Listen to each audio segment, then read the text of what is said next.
What's up, everybody? This is Jason from Straight Edge Knives. Hey, coming at you today with another video. And man, we're going to come soaring in like an eagle with this one, guys, because I got a couple of knives from Skyraider Knives here. I met Jonathan over at Blade Show West, and we got to talking. We did a video. If you can go back and watch that video. Skyraider Knives comes flying in, Blade Show West 2023. Got to talking about his knives, his company, and stuff like that. He gave us a nice overview of like kind of his product lineup and how his company got started, where he started from. So that's a really cool video. Go check that out. But Jonathan, reached out. I reached out to him. We, through talking and everything, and he sent me a couple of knives to review, and we're going to get into that. So this is a little bit of an unboxing, sort of. I did get into this and check it out. This isn't typically how you would get your box, because one, I got two knives in here. So typically you'd get one, or you'd probably get a box for each knife you order. But I did want to, before we get into the knives, kind of show you one of the things I really liked about this is that this is how he packages his knives. It's really cool. So you got this nice, black Skyraider knives box. The knives were in there, and there was some packing material, like no big deal. But one of the things I really liked about it was like, man, you get open to this box and look at this cool airplane artwork that's inside of the box. I mean, that's pretty. I know it's maybe not a big deal to some people, but packaging, sometimes it's nice to see some nice packaging. It means they put some thought into their product and things like that. You also have Skyraider like email and different things like that on the back of the box, but it's just kind of a cool thing. I think it gives a little bit of flair to the product, which is cool. You got a little invoice and a little letter from him in here. So we'll set that off to the side. Some Skyraider knife stickers come in the box, so that's cool. There's a little Torx head wrench in here as well, and that's for removing the handle scales. Sorry, my head itched. That's for removing the handle scales, which is really one of the really cool features of these knives. Is the handle scales are completely interchangeable between all of the knives. Basically, all of the knives have the same handle profile, same length and things. The only difference would be, I think, is between. So he sent me. I have the Banshee and the Skinner in here, and there's another one called the Mustang. The Mustang is a little bit thinner blade stock material. So if you switch the handle scales from the Mustang to the Skinner or the Banshee, there's the little standoff piece that's in the middle that the screws go into. You'll have to switch out for a smaller standoff. But that's basically the only thing you have to do. But between these two knives, they're completely interchangeable. So that's a really cool feature. I am actually going to be only testing. I'm going to do a review on both of these knives. I'm going to show them both to you today. We're going to actually do some testing with one today, and I'll do another video on the other one. Typically when I do my testing, sometimes the videos go about 20-30 minutes. If I do both knives, it will be looking at an hour, and I have a hard enough time getting people to watch for 30 minutes. But I am going to kind of bust both these out today and show you too. It does come with they do come with a deep carry kind of pocket clip that you can put on however you see fit. I put it on this one. It's on the Skinner right now. So let's bust the Skinner out. And they do have really nice Kydex sheaths. So check that out, guys. That's the Skinner. And we're going to be doing a review on this one next time. But it's a really cool blade. I like it. I'm going to set that to the side because today we're going to focus on the Banshee. Today is the Banshee day. And check that out. It's a Tonto point style blade. Very nicely made. One of the cool things, again, in that packaging that I was talking about, is the certificate of authenticity that he sends. This thing is really cool because it gives you all of the specs. The blade, as you can see, is lined out right there. It has all of the specs, measurements wise, on here as well, and it's down to the thickness, which I thought was really cool because a lot of companies, you can get a spec sheet, but this is actually kind of showing you the dimensions of where to wear. Get up close and kind of see, you guys see that. You can see all the measurements there, which I thought was really cool. All right, that's a nice little touch, right? So let's get into the specs on this. This is a Tonto style blade. The hardness is 58 Rockwell. The weight is 3.75 ounces.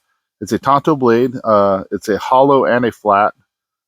depending on which part of the Tonto you're doing, with a convex edge. This is A2 steel. This is the SRK1 Banshee, and the coating is a nitride. Um, Overall length is 7.24. Your handle length is 4.06, and then from the right here where the blade edge starts to the tip, you're looking at 3.17 inches.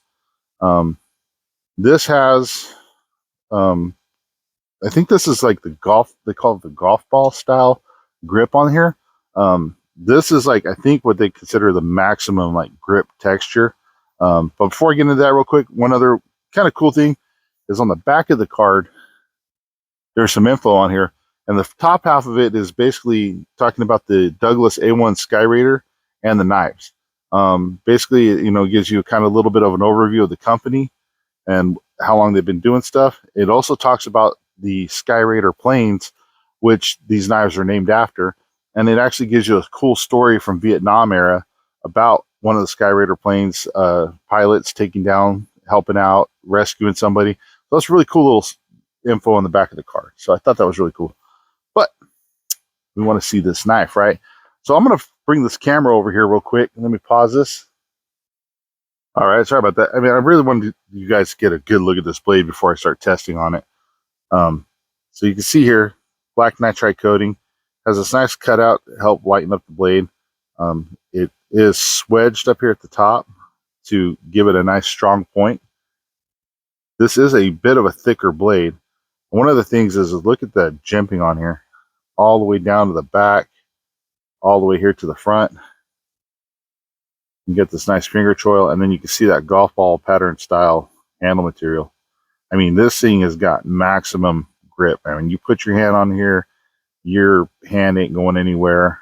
The jimping on the back is aggressive, but I wouldn't say that it's so overly aggressive that it's going to tear your hands up. But definitely holding it forward or reverse grip, your hand ain't going to go anywhere with this thing. Like I said, you get, you know, fluids on your hands and things like that. You're definitely going to be able to hold on to this bad boy. Very slick knife. I do, you know, looking at this knife and seeing the thickness of it, you know, this blade, I mean, it is thick down here behind the edge. So this thing is going to do some maximum damage to some zombie-like materials if you had to use it for that purpose. And this thing ain't going to come out of your hand doing it either. Very, very slick knife. And, you know, overall, I would feel that this is more designed for a self-protection type capacity, more than I would say it's it's an EDC self-preservation tool is what I would say it is. Trying to, you know, careful with the language there because, you know, YouTube. Here's the Kydex sheath. I mean, you have absolutely multiple holes here for mounting however you want to mount this. Tech lock, beta loops, deep carry, you know, concepts, clips, ulti clips, however you want. Knife slides in here very nicely, locks into place. Now, I know some people are going to say, hey, what's that notch for? Why is that like that? It's not necessarily for any, there's no actual purpose for the notch other than, I guess, because of the way the blade is shaped with the top part up here. He had to come in and make this, for one, as a thumb ramp, but two, as to help with retention as well. So it's not like a bottle opener. There's not, other than retention wise, there's not a specific reason for it. But if you come in here, you can push off on this and bam, pops right off, no problem. Pick that back up. But due to like this top part of this swedge, I believe, excuse me, I believe that's one of the reasons why this is notched out as well. Is so when this goes in, it kind of, you can see right there, and it can kind of lock in. But it does give it a cool look to it. Makes it look a little bit more tactical, if you will. But I like it. And again, the retention's really good. There's just the slightest little bit of rattle, but it's not too bad. But pop that bad boy right out.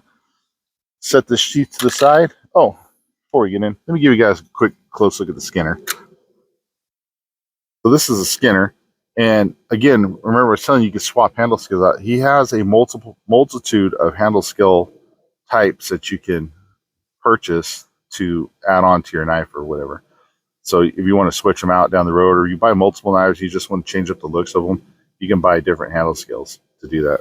So just want to show you that real quick. But again, I will be doing a full video on the Skinner. Now, let's get into the testing on this, guys. So let me pause it, flip the camera back around, and we'll get to it. Whew. All right, guys, we are back. Now, we are going to go through the regular type of testing that I normally do, and then we're going to ramp it up a notch because, and I feel a little weird doing this because this isn't typically my style of testing, but Jonathan over at Skyraider, he told me to go hard on this knife. He wants me to go hard on both of these. He wants to see what they can take. So I'm going to do probably some stuff that I normally wouldn't do with a knife, or even with a knife of this size. And that's because I was specifically asked to push this knife to its, to its limit. Now, I'm not going to intentionally try to break this knife. That's never been my goal with any of my testing videos. I mean, anybody can break a knife, but we're gonna push this knife a little bit harder than normally than what like you typically should. And so don't think that I'm just doing that on purpose to be a jerk, or I'm trying to break the knife. I was asked to do this, and so I do feel a little weird doing it. So Jonathan, I know you're going to watch this video, and I feel a little weird doing this, but I get it. I get it. You know why? Because I make knives myself. And if you put as much time into making a knife as I do, it is a little bit hard to take your knives and beat the holy hell out of them, almost to the point where they break, or they do break because you put so much time into them. So it is a little bit easier having somebody else do that. But let's get into it, guys. So I'm rambling on here. So this is a tactical style EDC self-defense knife with this cool Tonto blade. You can see here I wear XL gloves and mechanics gloves. I can get a full grip on this. It comes right down to the edge of my palm, so I can get a good, nice grip on this. I can either hammer grip it, or I can put my thumb on the back, reverse grip it. I can actually put my thumb over top. It's flat on top, so I can put my thumb, get a nice rest, so I get that good stab, right? Make sure the tip's good. Yep. I don't think it would be. So, again, bad situation. You get in a plane crash. Skyraider, right? Got to come in, cut something off. Bam, come in here. Stick easily pierces through the jean material, both layers, cuts through, no problem. Didn't think that would be a problem. It's a knife, right? It shouldn't be a problem. Let's say, after you've crashed your plane, you got to make a makeshift tarp. Got this poly rope, right? So you got to cut this and make some tent hangers or something. I don't know, whatever you call those. Man, it's sliding right off of that. Bam, there it goes. Man, this stuff is tough, and it's always a pain in the ass to cut. So let's come in here, do some push cuts with it. Bam, cutting through it.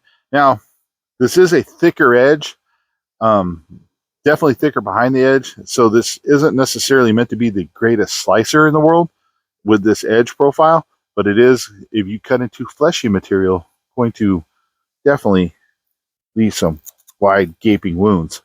But can you cut rope with it? Yes, you can. No, yes, you can. I accidentally took my wrapper off. You had to come in and cut some thicker rope, which, again, this is going to be probably a little bit, with this edge profile, is going to be a little bit tougher. But come in here.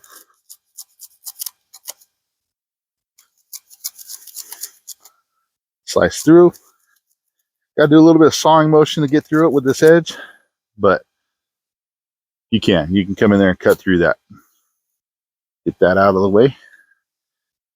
Now, I think where this is going to shine is in holding up, is going to be definitely in the baton. I'm going to baton with this because, like I said, I was told to put some hard pressure on this. I think the batoning and stuff like that, that's this edge with this steep grind is going to definitely come in handy. But right here we have this plastic hose kind of coming here. Cut through that. Cut through the plastic hose, no problem. That's always pretty good cut to do. We have the good old extension cord, guys. Let's see here. I'm going to fold this over.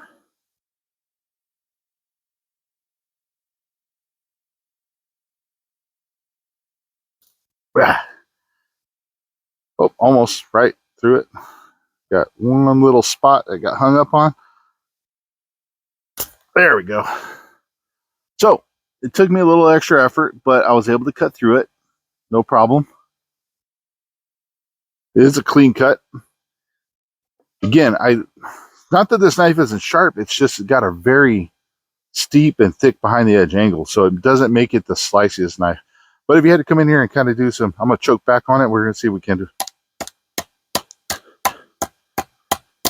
do some little chops on there. Can you chop through this eventually? Yeah, you can. Set that off to the side.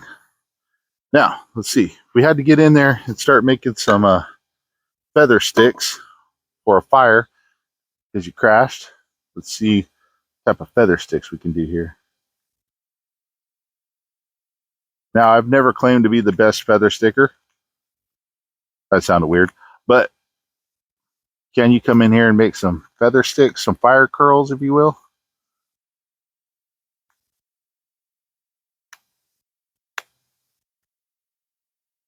Yes, you can.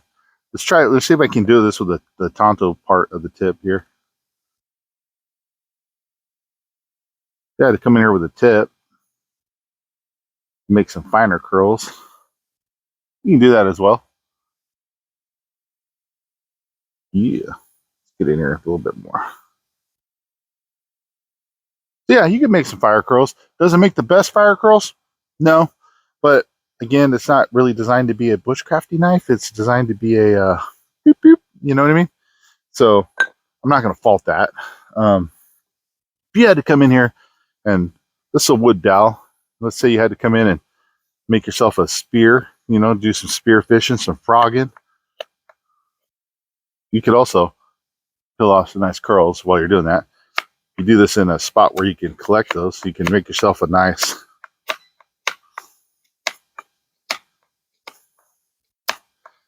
But you could come in here, make yourself a spear, shave this down, get you some more fire curls for your fire. Absolutely. If you had to come in here and you wanted to do some light chopping, you want to chop this down to a tent steak, maybe do it a little bit faster than trying to shave it down. You could do that as well.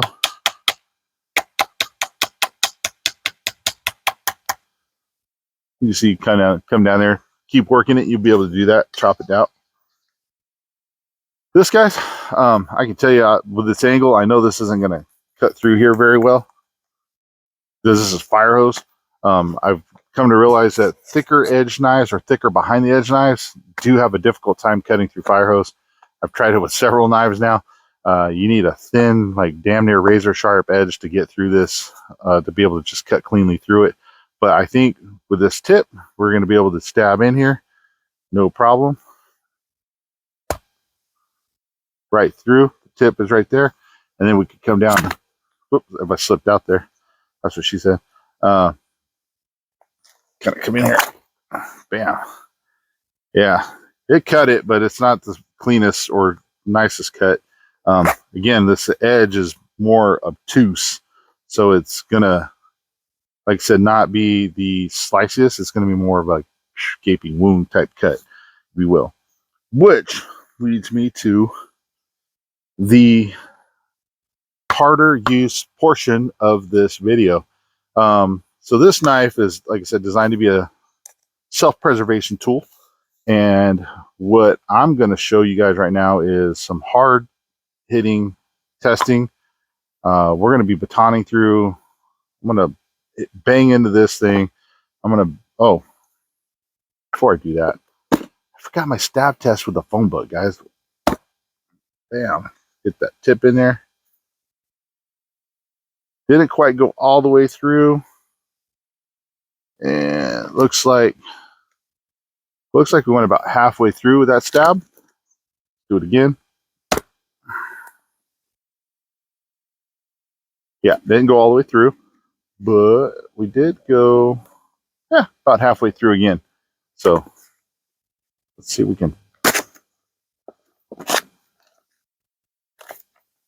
I did a nice gaping slash there. So now, where was I? Okay, back to the hard stuff. Bam. Let's do this, guys. Let's see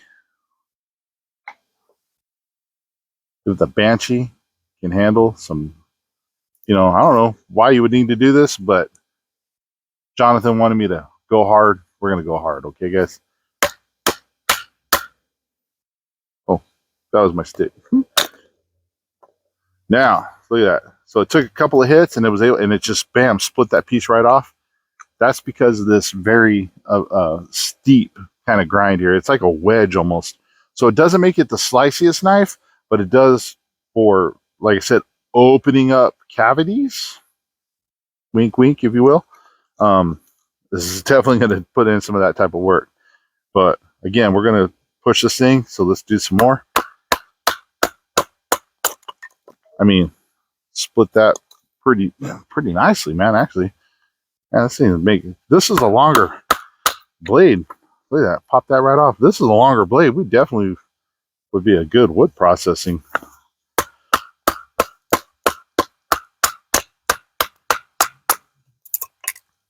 Very nice.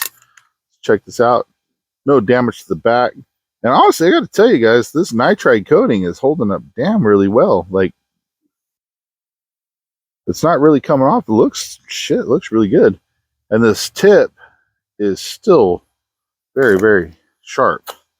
So let's do this. Let's come in here.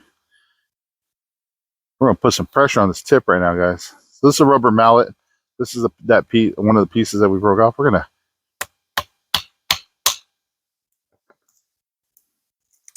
bam, split that, no problem. Let's check this tip. Tip is still good, no problem. Again, like I said, we're going a little hard because I was asked to.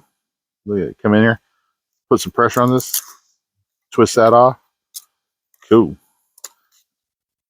Here's another piece of that type of wood, but this time we're going to come in this way. We're going to hammer down.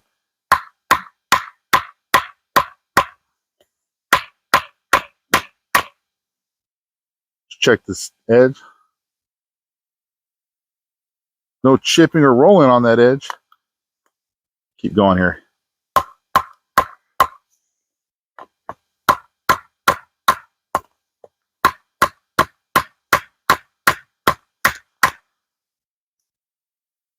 Getting in there, pull it out.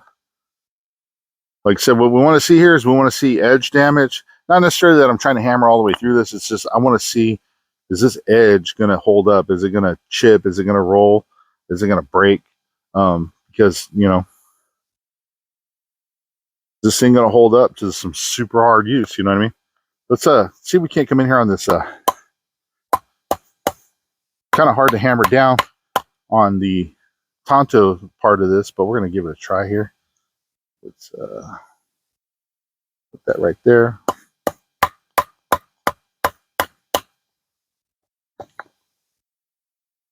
Tonto's holding up just fine. Let's I'm going to put the Tonto part right here on this end. We're going to hammer, see what we can do here.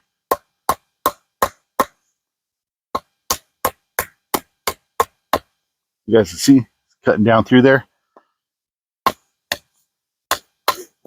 Gotta say, this is a little awkward for me, guys, because I don't really use Tontos very often, so trying to figure out the angles here is a little bit different. Plus, with the way this knife is designed to be more of a self-preservation tool, I'm used to my knives being a little bit slicier, so it does make it a little bit, it's not doing some of these tests normally the way my other knives would do them, and so it feels weird to me because I'm like, I don't feel like this knife is failing. I just feel like this knife is designed for a completely different task than what I'm using it for. So there we go. Pop that right through. Check this tip. Guys, that tip is still sharp. It's still needle point. It's not deformated or bent. And Let's go. We're gonna hammer through this thing, guys.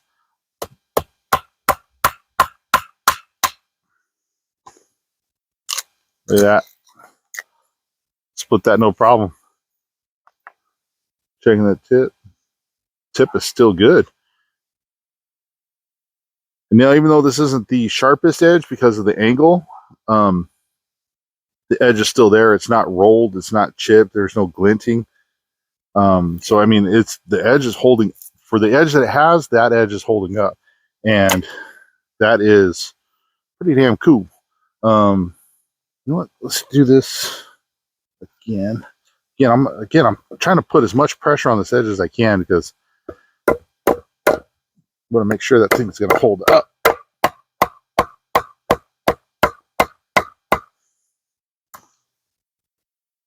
See there? Kind of cut into it.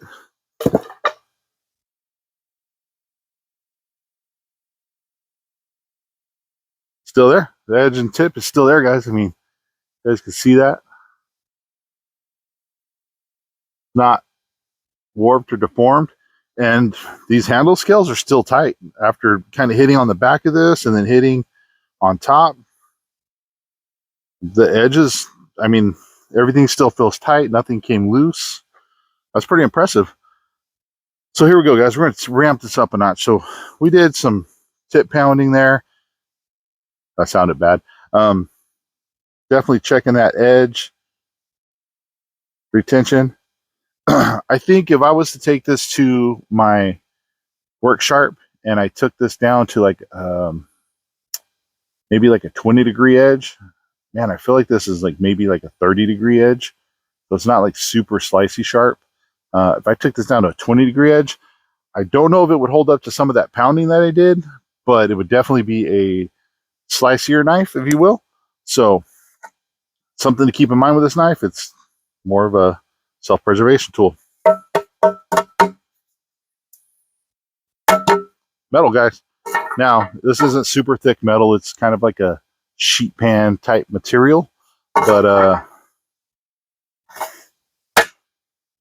we're going to stab it anyway. Check this tip. That's still a good tip, guys. I mean, it didn't deform at all. This wedge, with the thickness of this blade and the way that swedge comes down, there's a lot of meat behind that tip. That's what she said. I can't help myself, guys. I always got to throw one of those in. But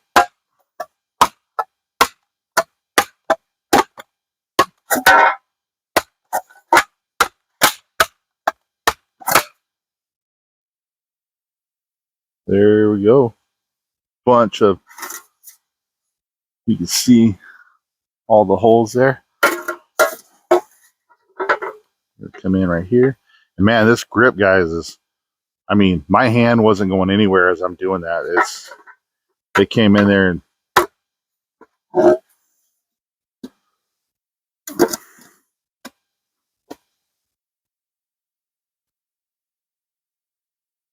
almost like a can opener, guys. Now I know this knife ain't supposed to be doing shit like this with a knife, but again, I was asked to do it, so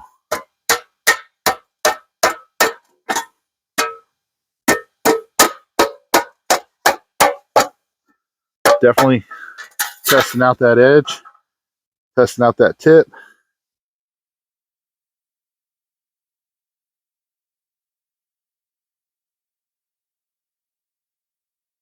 You guys can see I did a no. You can see I did a nice kind of hammer down slice through there.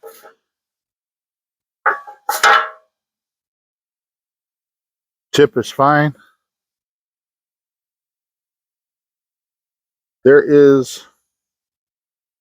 Now I'm trying to see if this is actual. If this is from the. If this is blade edge, kind of, or if this is just this metal that stuck to the edge as I was hammering it down. But there's a little bit of a piece here that looks. I'm trying to tell.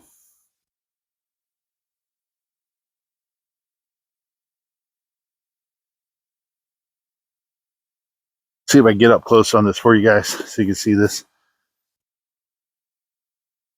You can see right here in front of my finger, there's like a little piece. It looks like something stuck right on the blade edge on kind of both sides, but I think that might just be I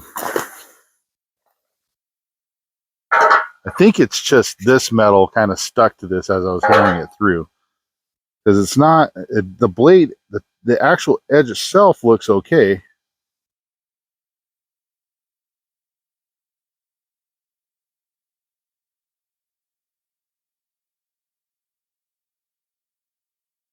Let's see if I can. It's probably not the most scientific way of removing excess metal. Okay, so it did actually remove some of the metal on the edge of the blade. I wouldn't say that it's weird. Is it like, did it chip the blade? But it's weird. It looks like it took metal and like kind of pulled it down a little bit. Let me double check this real quick, just to trying to see if it is just stuck there, if it'll rub off. Yeah, so it did. It's weird. It's kind of like if you like almost like degloving your finger, like pulling the skin back. It's like it pulled just like the top outer layer of the metal back and left just the slightest tiny little ridge here. But it's weird because looking at it, the blade, the actual edge is still there. It's just not, yeah, looking at it this way. Yeah, you can kind of see it. So yeah, it definitely did pull the metal right here, hammering that down. But it's fixable. Like I could take this to my sharpener and totally fix that. It's not like a catastrophic failure. So that's really good. So we're going to do that again because we're taking this a little bit harder than we normally would, right? So we're going to stab through. No tip damage. We're going to take the old rubber mallet here. Actually hammered that into my log. I'll work this way. Almost works like a can opener. Let's see.